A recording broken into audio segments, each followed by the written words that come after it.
It is now my pleasure to introduce Ms. Christina Lawley, Vice President, Investor Relations with TRXGold. Christina, the floor is yours. Thank you, Chuck. Welcome, everyone, to the TRXGold Corporation First Quarter 2025 Results Presentation. With us today is our Chief Executive Officer, Stephen Mullowney, Chief Operating Officer, Michael Leonard, and newly joined Chief Operating Officer, Richard Boffey. As a reminder, all participants are in listen-only mode, and the meeting is being recorded. After the presentation, there will be an opportunity to ask questions. If you wish to ask a question, please click the Q&A icon on the left-hand side of the screen. You will see the options to raise your hand, to join the queue and ask your question verbally, or write a question to submit your question in writing. Analysts who have dialed into the conference call may press star then 1 on your telephone keypad to join the question queue. I would now like to turn the meeting over to Stephen Mullowney, CEO. Please go ahead. Yeah, thank you, Christina, and welcome everybody to the Q1 2025 conference call for TRXGold. First and foremost, I'd like to introduce our new Chief Operating Officer, Richard Boffey. Richard, why don't you just give a quick introduction to yourself? You're at Buckreef today, and you're in one of the rooms where our technical services team usually resides. Thanks, Stephen. Good morning, everybody. Yep, glad to be on the call. Happy to be starting now with TRXGold and to get my hands dirty out at Buckreef. It's a wonderful resource, and it's very early days here, but this place has got a great potential, and I very much look forward to taking Buckreef to become a significant operating gold mine in Tanzania. Excellent. Thank you, Richard. It's good to have you on board, and I know on behalf of the executive team, we're very excited on the board to have you on board. So glad you're enjoying Tanzania today. It's much warmer in Tanzania, I'm sure, than it is here in Toronto today. We're dealing with minus 15 degrees Celsius, so we're quite cold. And for our U.S. investors, that is probably minus 40, quite cold. So without further ado, Christina, can you forward to slide number 3, please?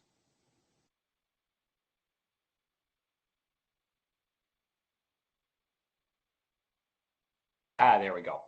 So what I would like to focus on is on our prior calls, we've always focused on what we've done in the past. What I'd like to focus on is what we did in Q1 2025. And what does that really mean?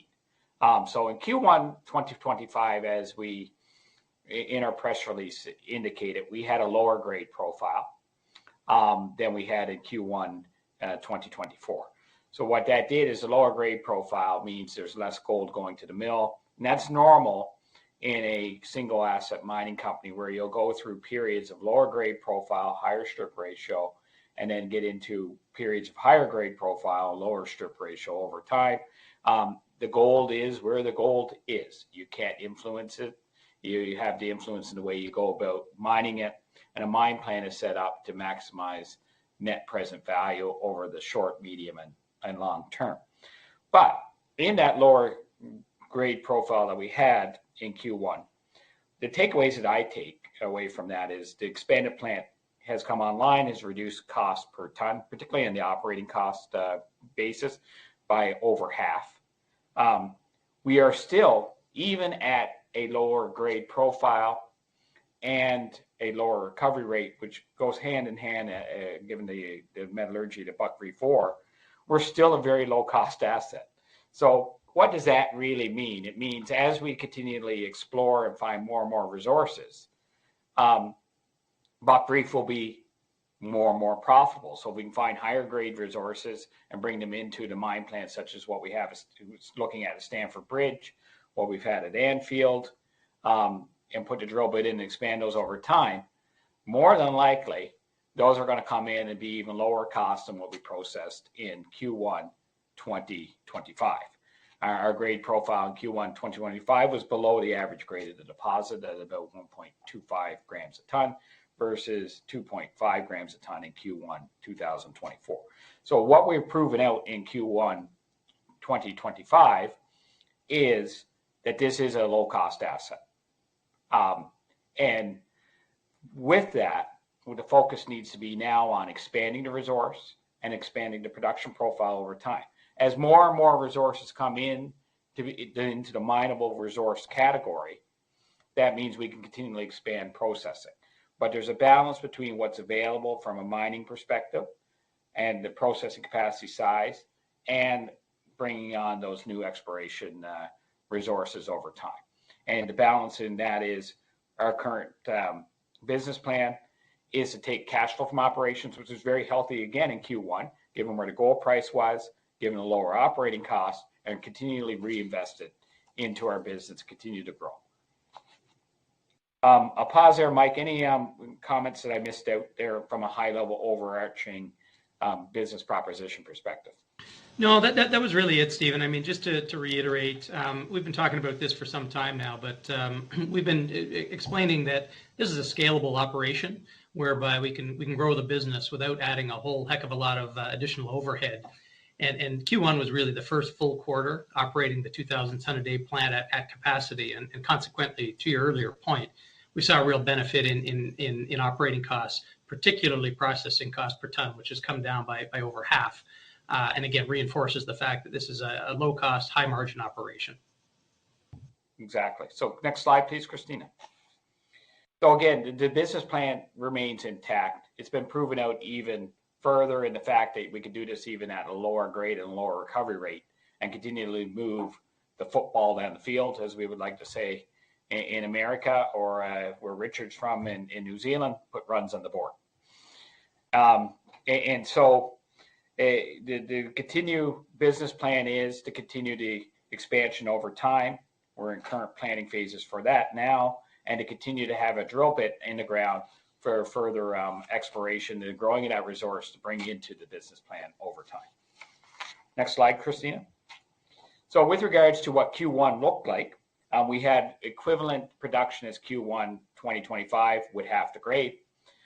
We had an increase in adjusted EBITDA and cash flow from operations because the cost profile was lower, as well as the increase in gold price from Q1 2024 enabled us to have higher adjusted EBITDA and higher cash flow from operations than we did in the prior years. So the financial metrics are still very, very healthy. We have now gotten up to over 2 times investment into the Buckreef asset from the capital raises that were done well over 3 years ago now.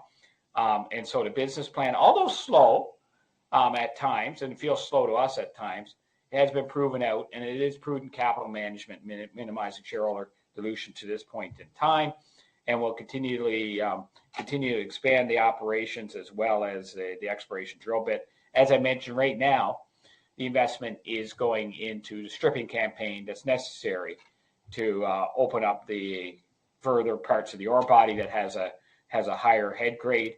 That will produce more cash flow because of the higher head grade as we get through the stripping campaign, which will then be continually reinvested into the asset, particularly around exploration. Christina? So as I mentioned, we are capturing the record high gold prices by keeping a focus on cost. We can control cost, particularly on a per ton basis, and we've done very well on that. As we mentioned, the variable cost in operating has decreased in the processing plant. We are also tackling the operating costs on a mining perspective. That's lagging a little bit further than the processing, which we focused on first with the expanded plant. Mining costs will continue to come down as well as we utilize some of our owner mine fleet.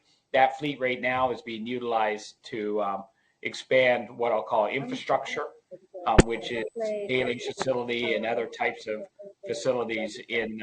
Do we have background noise? Excuse me. I think that's our service provider for this call. They aren't muted right now. So Galen, if you could please mute, that'd be greatly appreciated. So we're utilizing that owner mining fleet to build the infrastructure around Buckreef. We've also brought in a parts of the fleet to replace processing equipment. so loaders and things like that. So that has had an impact on the operating cost. And that was coming in towards the end of the quarter. So we didn't have that fleet on site during the quarter. So those cost reductions of having our own fleet in the processing plant, such as loaders, haven't been fully reflected yet into those costs. So we are benefiting from gold prices. We are keeping a focus on cost. Production is in line with the mine plan and expectations, given the grade profile where we are.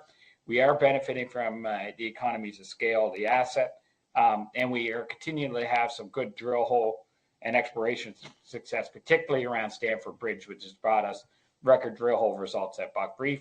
It is adjacent to the main zone, and is in between the main zone as well as the Eastern Porphyry Anfield Trend. So one of the next steps for us there, and we'll get into this in a second, is to do a geophysical survey on the property to try to determine if there are any similar trends like Stamford Bridge between the main zone and the Anfield and Eastern Porphyry zones, which wouldn't be abnormal in this type of deposit once you find one of these things. Next slide, please. Again, it's the same. This slide is the same as a prior one. You'll see some pictures of our newly expanded plant. Again, these things, this plant has been able to bring in lower cost, and that's the focus. Buck Reef is a low-cost asset, even at lower grade and at a lower recovery rate profile. Next slide, please. Mike, you want to present this slide, please? Yeah, thanks, Stephen, and good morning, everyone. Thanks for joining us here today. I'll be maybe a little bit repetitive with some of what Stephen's already had to say, but I think it's important to reiterate, just so people understand, some of the key drivers of the quarterly financial results. Just to recap, we did indicate this with our year-end MD&A. We scheduled a strip campaign over the first half of this year, where the mine schedule had us mining a higher proportion of waste tons, with the goal of accessing higher grade ore blocks in the second half of the year. As Stephen touched on, we're on schedule and on sequence. But as you will have seen, as you work through this strip campaign and as you move a higher proportion of waste rock, inevitably you realize a lower average head grade. And in our case, as we get through the harder rock, a slightly lower recovery, again, because of that higher proportion of waste rock. But the good news, and Stephen touched on this, the good news is the expanded plant did exactly what it was supposed to do. We increased our throughput by over 100% year over year. We're up to over 1,700 tons per day. So it's operating at nameplate capacity with scheduled maintenance and downtime. And that increased throughput offset that lower grade and recovery. And consequently, as Stephen touched on, our production was effectively flat year over year. However, we did benefit from these lofty record gold prices. We realized $2,653 an ounce as our realized price in the quarter. That was $700 an ounce higher than last year. And consequently, it led to year-over-year growth in key financial metrics like revenue, gross profit, and EBITDA. So this really demonstrates, as we touched on a little bit earlier, the significant leverage that Buck Reef has to the gold price, and it's coming through our financial results accordingly. Additionally, and we touched on this at the outset of the presentation, we had spoken about how this operation is scalable. We did say there's very little overhead that we end up having to add to grow this asset. We did bring the 2,000 ton a day plant operation online at the back end of Q4 of last year. And the idea that we discussed in our press release is that we would benefit from economies of scale. We did demonstrate that we were able to do this firsthand in Q1. This was the first full quarter of operating that plant at 2,000 ton a day capacity. And consequently, the variable cost per ton have improved and benefited greatly as a result. The 100+% increase in throughput, coupled with very little additional overhead, led to a 111% decrease in processing cost per ton. Processing cost per ton came in at $12.60. That's well below international averages and certainly well down from where we were this time last year. Similarly, Stephen touched on this as well, but mining costs has come down. And as we start to use this equipment more regularly and help supporting things like plant feed and site development operations and projects, we expect to see costs come down there as well. As far as guidance, we continue to reinforce the fact that we expect gold production to be higher this year than last, and that's a function of the higher throughput capacity of the expanded processing plant, and do also expect cash costs to be in line with last year's levels. As we work through the strip campaign and get to that higher grade ore blocks in the second half of the year, we expect to quantitatively guide to both production and costs, which we expect will come through in our Q2 release. Stephen, back to you. Yeah, thank you, Mike. So with regards to exploration, Christina, next slide, please. So we do need to get further exploration around this property. What we're seeing is very good results, particularly Stanford Bridge. Let's not forget Anfield, which was discovered in the last 18 months as well. Stanford Bridge is returning the highest grades that we've had. We do need to still do a lot of work on that to bring that into a mine plan. And we do need to have our drill hole spacing to the appropriate widths of around 25 meters to get it into the indicated category. And we have to figure out what's the best way to go mine this, whether it will be open pit, underground, or a combination of both. And but the good news is it's adjacent to the pit. That's how it was discovered, because it intersected the pit, and it will come into mineable resources over time. Anfield does need to be drilled out as well, and to bring that into mineable resources. So there's a lot of money to be spent here on exploration.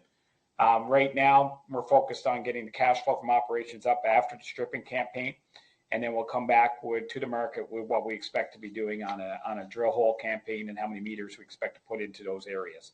So the good news is the drill hole results are really good on exploration. I'm really excited for it. It will come into mine plans over time. There is a focus on mineable ounces in our exploration program. But let's also not forget the main zone. The main zone is still open at the south, still open at the northeast. There's just a lot of potential here around Buck Reef to bring this into reserves and resources over time to continually expand the asset. Next slide, Christina. As I mentioned around Stanford Bridge, look, anytime you get 250 plus gram ton meters, they're great drill holes. We got that in one hole. We got 200 on the other holes. These are really, really good results. Really, really excited for what's going to be here. And that's the nature of these type of properties. There's lots of gold around it, and you have to get out and explore and find it and continually go. Now, Stanford Bridge is a name. As you can see, there's a little bit of a trend here. We have a lot of soccer fans from a U.S. perspective, or football fans from a European perspective, or the rest of the world perspective on site. They do like their English Premier League stadiums, and that is a trend that we had. We had Anfield. I think, Richard, you're a Liverpool fan, right?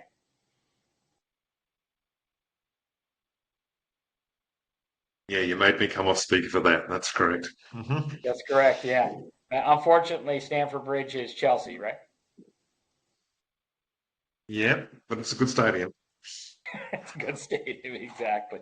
So you get the sense that we do like to involve the local staff in the naming of these zones, and they're quite excited by it. So I don't know what will be next, but certainly when we find a new zone, I'm sure there's going to be a very good debate on what we name it. You may not like it, Richard, and the other guys may not like it either. I do have some names in mind.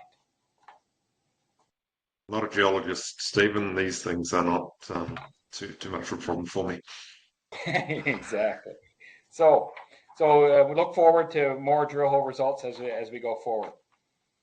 So again, we are utilizing the cash flow from operations to continually fund growth. I won't go over that. We do have robust CSR plans. We haven't talked about that here. We continually, invest in the schools and the health facilities in the region. That is very much welcomed, and we'll continue to upgrade the infrastructure in the region. One of the things that we have focused on too, with our new OntarioMining equipment on site, is the maintenance of the road is much better than it was before, and that is also very much appreciated by the locals in the community. Next slide, please.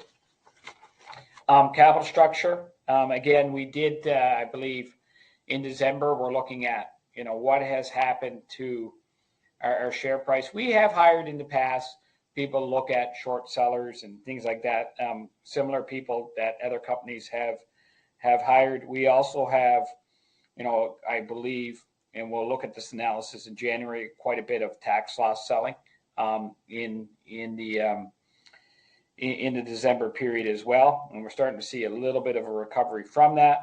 But what I can say is, fundamentally, the business is still sound. As I mentioned to shareholders, our goal is to build a business up approach in providing the fundamental valuation from the asset to be reflected over time in the market and through market participants, versus attempting to drive a share price at the top without having the fundamental asset value underneath. And so we'll continue to have that sort of business philosophy. I don't see that changing in the short to medium term or long term. And now I'll open it up for questions.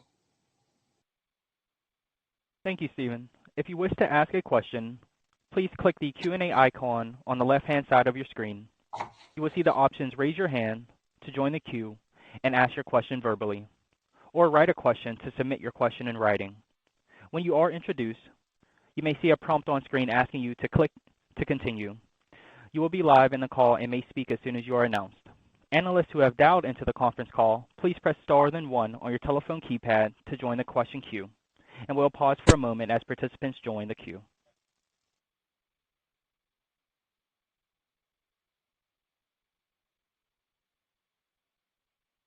Our first question will come from Heiko Ihle with H.C. Wainwright. Please go ahead. Hey there. Thanks for taking my questions, and welcome to Richard. I think you handled getting put on the spot with soccer trivia quite well. I'm a Bundesliga fan, so anyways. I go to Germany's Bundesliga, yeah. Congratulations on some pretty nice drilling that you guys had that should keep the site going for a long time too. Looking at some of the historical head grades, obviously the 1.29 grams per ton we had in the quarter was a bit lower. I assume that pendulum is going to swing back in the near term and for the rest of the calendar year as well, and fiscal year. But that said, the recovery rate declined quite meaningfully, and obviously this was due to the lower grade ore, the stripping. But then in the release, you also said it's going to get better in the second half of 2025. So just to confirm, is there going to be any impact at all this quarter? And if so, how much? Just trying to work on our model, please. Yeah, so on Q2, the head grade is going to be lower, probably a little bit slightly lower than what we had in Q1 is where it's coming in. The recovery rates will be, I suspect slightly higher. What you have in recovery rates, Heiko, is we do have powder gold. So the finer you grind it, the higher the recovery rate you usually get. And we also have consistent tail grades. So no matter what your head grade is, your tails grades are going to be within a certain range. So the team right now on the medium, or I should even say short to medium and long term, are looking at, and I mentioned this before, operational efficiencies around the plant. So it's great. The plant has 2,000 tons per day, but it does need to be upgraded to get those higher recovery rates. And what the team will be looking at over time is putting in a SAG-D ball mill on the front. They get and then going through the ball mills, which should hopefully increase throughput over time, and as well as having a flotation and a regrind. So you will look at a press release that we had around MET study, the first MET study that had that sort of flow sheet, and that increased the recovery rate significantly because you get a much higher grind size. So you're moving from 75 microns passing 80, which we have today, or 80%, down into around the 40 to 50 microns passing the same percentage. You expose more gold to the cyanide, you get a higher recovery rate. So that's being worked on over time. So that will have a good impact on cash cost and even operating cost per ounce. So that will be the focus over time as we continue to look at operational efficiencies. And I asked Richard, you're knees deep into this. Is there anything to add to that? Not particularly. There's always a trade-off between how much we can put through the mill and how fine we get it.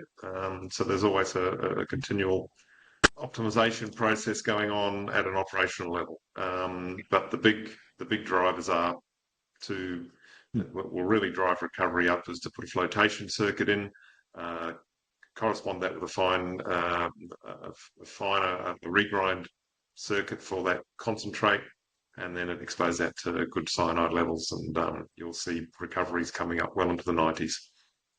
So that's the big win out of a flotation circuit.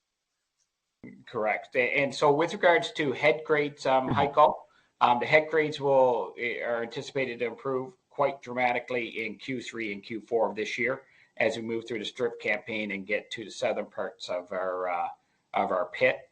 These higher grades are in around the old workings that were on the property from the underground mining days back in the late 80s, early 90s. And it's no accident that they went to that part of the deposit first in the main zone, given the grades that are there. It does require some maneuvering around from a safety perspective because there are some underground voids there, and we're managing that now and investigating how best to do that. Fair enough. Moving on from all that, that's actually a very comprehensive answer, and I appreciate it. It's now been 4 months since the official commissioning of your plant back in September. I mean, given the recency of all of that, are still any quantifiable improvements that you're seeing on a week-by-week basis right now?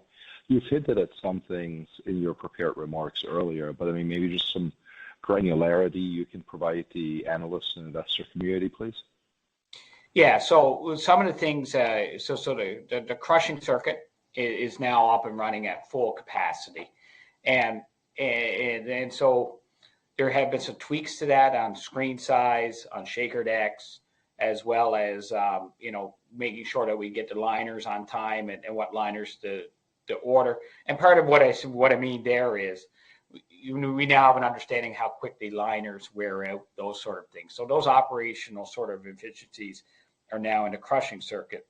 On the milling circuit, what I would say is the 3 small ball mills were currently, what I'll say is doing a major refurbishment on the last one. So we did 2 of them in December, and we're now doing another one here in January. I think we're about 2/3 of the way through that. It should be online in the next couple of days again. And so that is necessary in order to maintain the equipment to make sure that we have the throughput over time. Now's the time to do it when you have a lower grade profile. I prefer to have the higher grade going through it when it's reformed. I don't want to take them down when we get to that higher grade. So so that's being done. So processing will be is slightly down in the Q2 as a result of that. We now have a gen set that just arrived over the last couple days. That enables the much larger 1,000 ton per day ball mill to be online all the time. So when power goes down, we do our current electricity setup with the gen sets, puts that down for a short period of time. So now that has been rectified. We're also in process of putting in place and ordering a new elution plant. That will enable us to strip and regenerate carbon, activated carbon for the tanks to help increase recovery rate as well. So that project is underway. So what you're getting the sense from us is there's a lot of operational efficiencies that will come through in the latter half of the year and early next year as we get through that plant. Sounds good. Thank you very much. I'll get back to you. Thank you, Heiko. The next question will come from Mike Niehauser with Roth Capital. Please go ahead.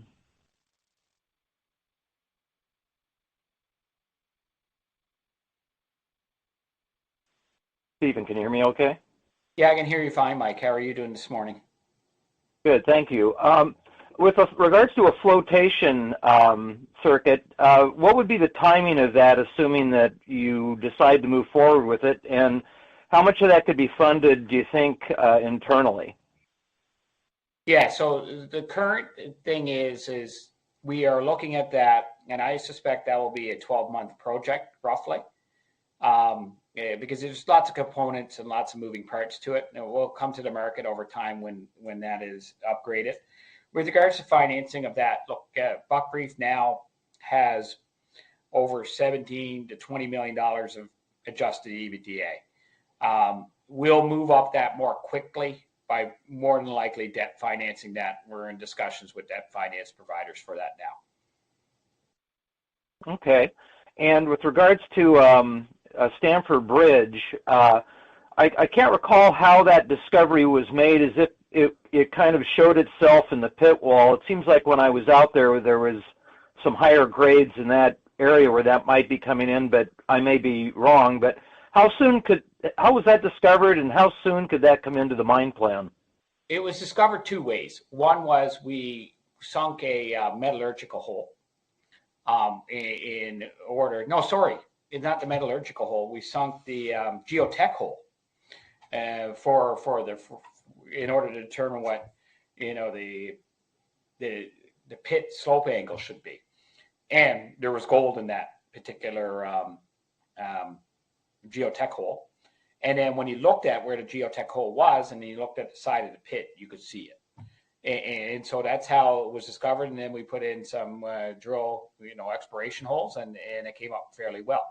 So that's how it was discovered. It wouldn't be the first, mine where you have that type of discovery. So that's in essence. That's why we needed you to do the geophysicals and the magnetic works in order to figure out if there's any other of these type of zones that cross the Buckreef property.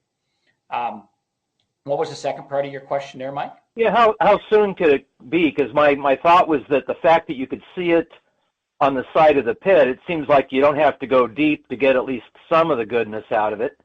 But, it looks like it's right there, but then again, it looks like it extends a lot deeper too. And it's still early days, of course, but just curious what your thoughts are. Yeah, so it's going to dip like that, right? A little bit is what you're seeing, given what you saw in the drill results. You read them correctly. So we have to put in more drill holes to get more higher confidence in the continuity. And then we, which could be higher or lower, right? Depending on what comes back in those drill holes.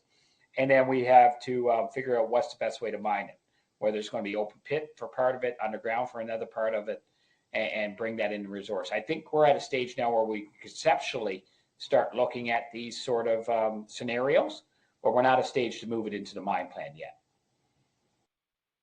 Thank you. Good answer. And if I could just ask Richard what he's excited about coming to TRX. And that's my last question. Yeah, excellent. I'll let him answer that one. Mike, nice to hear your voice. Look, Stamford Bridge probably is the most exciting. But look, I've been in Tanzania before. I enjoy working here. You got a very willing and porous workforce here that soak up the information and really seem to respond well to the challenge that we've got to get up. Challenges that we put them up for. So combination of good people and a very nice ore body. So I like the challenge. Very good. Thank you. I'd now like to hand the call back over to Mr. Stephen Maloney, who will take us through questions submitted in writing. Please go ahead, sir. Yeah, so we don't have too many questions today in writing. As you can tell, we constantly give quite comprehensive answers. So the question I have here is that some people have noticed that I've been on more podcasts and wondering if we're going to sponsor podcasts or are we planning to do more podcasts. So the answer to that, yes, we've been on more podcasts. I suspect we'll be on more podcasts. Whether we're going to sponsor podcasts, we will look at that and see what the value is. I think that's certainly something that we're open to. Are we going to do more podcasts? Yes, and I think you'll see a series coming out of Tanzania around podcasts around some of our employees, where we think we're going, how we're interacting locally, and those sort of things will be pushed through our media channels over time. We do have, people hired in Tanzania to help us do those type of podcasts. And certainly we are doing more podcasts over here. So yes, this business, as I said, it's a low-cost asset. Even at low head grades, it continually expands. There is a good investment thesis here, and we need to get out to the market and tell more people about it.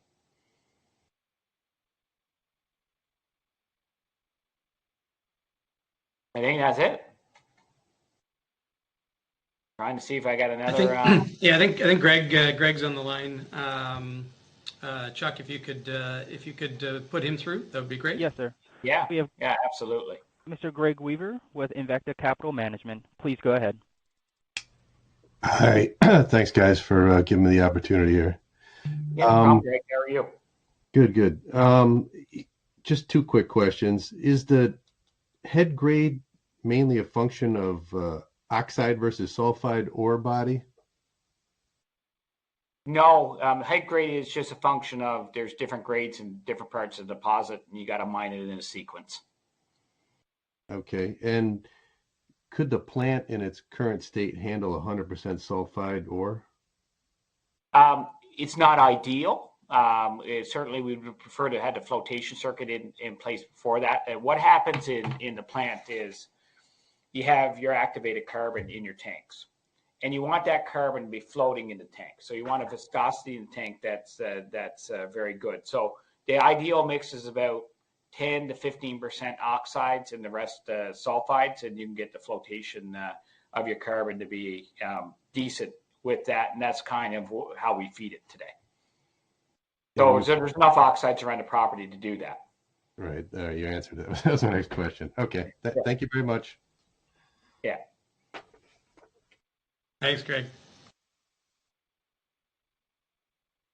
The next question will come from Al Krug with TRX.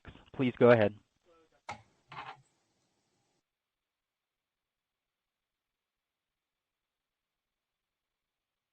Al?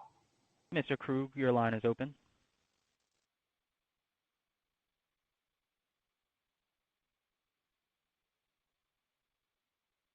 Can you hear me? Yeah, I can hear you, yes. I've listened to different conversations of TRX on YouTube.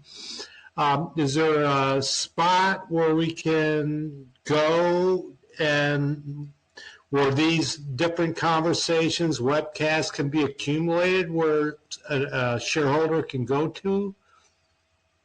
Yeah, so Christina is currently pulling together the various articles and podcasts that have been done by TRX, and we'll have them on our website. For instance, there was an article by myself in the Mining Journal this week where I was talking about you'll never explore alone, and that's been posted onto LinkedIn and other sources. So we need to do a better job of getting that onto our website for you guys. And I watched a couple of the conversations with the old folks, Denny and Bill Holter and so forth. Mm-hmm. And so hopefully I'll be back on. Yeah, we should. I'll follow up with, I do that on a quarterly basis with those guys. And certainly both particularly Bill and also Denny have a following, and they push it out through their various media channels as well. Thank you. Yeah, they like to challenge me. I would like to hand the call back over to Mr. Maloney for any written questions. Yeah, I think we might have more written questions. Give me 1 second. No, I don't think we have any other written questions. There's one more, Stephen, from Peter Smith. Okay. Mike, you want to read it to me? Sure. The question was whether TRX still participates in Kigosi, and the comment was that it appears as though the Tanzanian government is issuing 2,000 additional mining licenses there, albeit it was an area that was previously designated as a quote, forest reserve. Can you comment on Kigosi, Stephen, please? Yeah, so TRX no longer has Kagosi. It didn't have Kagosi when I joined just over 4 years ago. There was a lawsuit with the government around Kagosi and Itatimia at the time with regards to licenses being issued in that area. I suspect they're mainly primary mining licenses, which are smaller mining licenses. In that area, if the number is right, is 2,000, it would be the smaller licenses. So right now, no, TRX does not have Kagosi. The only license that we have is a special mining license at Buckreef.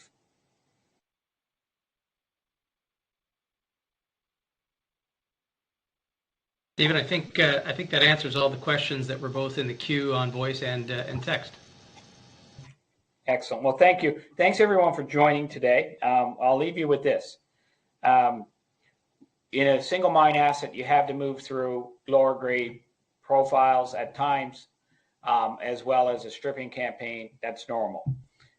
The good news is there's great exploration results continually coming in. We expect that to continue over time. And also, the asset's proving itself out to be a very low-cost asset, even at a low-grade profile, as well as a lower recovery profile in a plant that can get a lot more efficient. As you're hearing on this call, we're still a low-cost asset. So it's proving out that in Tanzania, we can operate at a very low cost. We can build at a very low cost. For instance, this plant has costed us less than $20 million. And I continually say this, other assets to build the same size plant are in the $70, $80 million range. We've done this on time, on budget, and extremely cost effective, and are still very low cost. Are there improvements to be made? Yes. But I don't think, and I'm quite confident saying this, I don't know anybody who's done it on this cost basis anywhere else. And so when I reflect on that, the growth profile of this business can continue on a very low cost basis, very vis-a-vis other miners that are out there. I would encourage you to tell your friends that if we continue to build this out, that it's going to be on a low cost basis going forward. So that's what we're looking at, Richard. In our conversation since you joined, I think you're seeing the same thing as we piece this together. As we have a flow sheet right in front of us, we'll cost that out, and it will be low cost relative to what others will build it for again. So you're on mute, Richard. Loads of potential. Loads of potential. Yeah, loads of potential, loads of room for improvement as well. So, and a wonderful ore body to boot. So I think, yeah, there's plenty of scope for us to increase production, scale this up significantly in throughput and in production. Once we get down to these higher grades of in the deeper sections of the ore body. And find other goals like Stanford Bridge and Anfield, and hopefully move those into the plan. So, absolutely. So there's lots of potential here. We're excited. We're doing it on a low-cost basis, and stay tuned. So, as they would say in Tanzania, asante sana. Thank you very much. This brings a close to today's meeting. You may now disconnect. Thank you for your participation, and have a pleasant day.